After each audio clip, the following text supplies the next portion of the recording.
Sicuramente è un caso toccante ed anche veramente molto intenso quello che è stato presentato, ma voglio ricordare che Asugi ha applicato in modo attento la sentenza della Corte e devo dire altrettanto che norme di questo tipo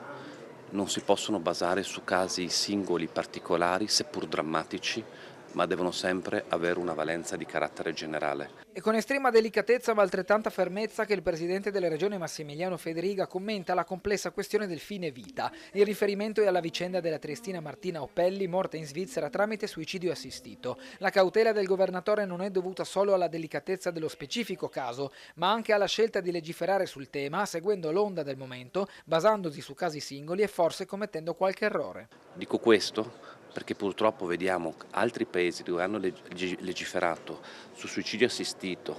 o addirittura su eutanasia, purtroppo la situazione è degenerata e non si è più andati soltanto perché poi quando si abbassa l'argine passa tutto e non si è più limitati soltanto a chi vive casi drammatici come alcuni casi che vediamo, che fortunatamente sono molto limitati nei numeri,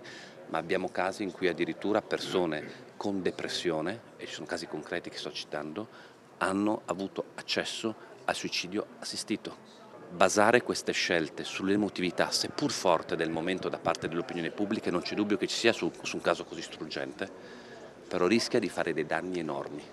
Non bisogna quindi farsi guidare nel fare una norma, se si dovesse fare sull'emotività, ribadisco, seppur drammatica, ma bisogna usare la razionalità di sapere che poi quelle norme valgono per tutti e dove porteranno quelle norme.